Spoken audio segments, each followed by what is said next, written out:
Rita India फाउंडेशनच्या वतीने वित्तीय गुंतवणूक आणि संधी कार्यशाळा संपन्न.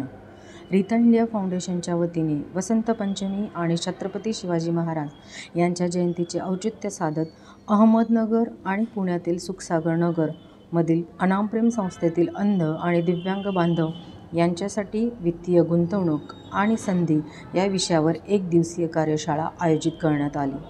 या कार्यशाळेचे स्वरूप ऑनलाईन आणि ऑफलाईन असे दोन्ही स्वरूपाचे होते. या कार्यशाळेचा उद्देश आधुनिक भारत आणि सशक्त भारत या विचारांना प्रोत्साहन देण्यासाठी आणि भारत जागतिक महासत्ता होण्यासाठी आपल्यातील दिव्यांग बंधू भगिनी यांना देखील आधुनिक प्रवाहात स्वतःच्या आयुष्याला आकार देण्यासाठी वित्तीय व्यवस्थापन कसे करावे, वित्तीय गुंतवणूक कशी करावी आणि भविष्यातील वित्तीय संकटांना कशा प्रकारे सामोरे जावे, त्यासाठी गुंतवणूक ही कशात करावी, वेगवेगळ्या वित्तीय गुंतवणुकीचे लाभ कसे मिळवावे यावर ही कार्यशाळा घेण्यात आली. ही कार्यशाळा रीता इंडिया फाउंडेशनच्या संस्थापिका आणि अर्थशास्त्र विषयाच्या प्राध्यापिका डॉक्टर रीता मदनलाल शेटिया यांनी घेतली. सर्व विद्यार्थ्यांना नोटबुक, पेन्स आणि स्नॅक्सचे वाटप करण्यात आले. या कार्यशाळेसाठी आर्थिक सहकार्य मुंबई वसई येथील हाऊसिंग पॉईंट ग्रुपचे संस्थापक रोहित शुक्ला आणि पुण्यातील विशाल मुसळे यांचे लाभले. ही कार्यशाळा यशस्वी होण्यासाठी HC डॉक्टर सविता शेटिया, मंगेश वाघमारे, कुमकुम लुंकड यांचे सहकार्य लाभले. तसेच कार्यक्रमासाठी अनामप्रेमचे अहमदनगर आणि सुखसागर नगरचे प्रकल्प समन्वयक अभय रायकवाड आणि ऋषिकेश पाटील यांचे सहकार्य लाभले.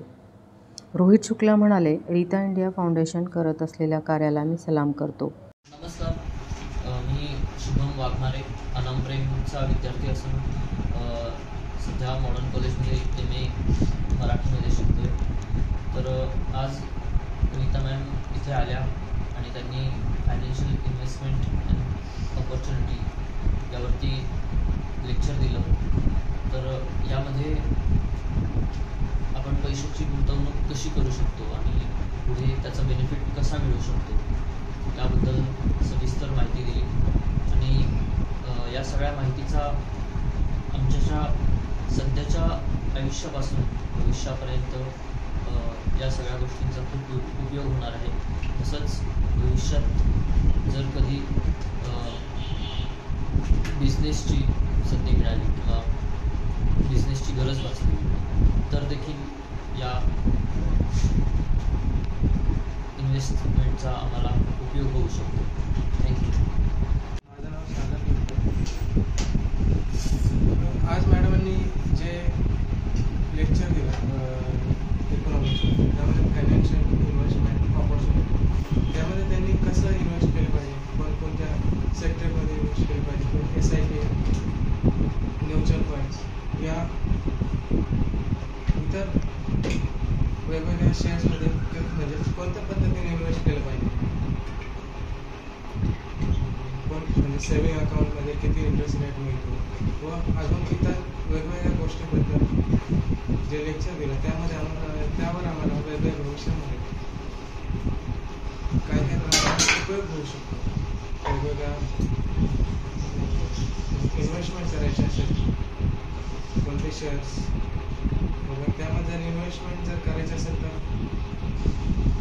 त्या मॅडमचे जे माझं मार्गदर्शन लाभलं ते आम्हाला भविष्यामध्ये उपयोग करतो. नमस्कार, माझं नाव विशाल सुखसागर. तर मी एवढंच शिकलो की जे आपण वेस्ट करतो पैसे, आपल्याला कळत नाही की आपण नेमकं कुठं वेस्ट करतो, काय करतो. ज्यावेळेस ती वेळ राहते हातात त्यावेळेस आपल्याला लक्षात येतं की आपण या ठिकाणी पैसे वेस्ट केले. तर ते पैसे वेस्ट न करता आपण बँकमध्ये किंवा म्युच्युअल फंड किंवा शेअर मार्केट अशामध्ये इन्व्हेस्टमेंट केली पाहिजे. त्यामुळे आपल्याला त्याचा प्रॉफिट भविष्यात होऊ शकतो. प्रतिनिधी रीता इंडिया न्यूज, पुणे.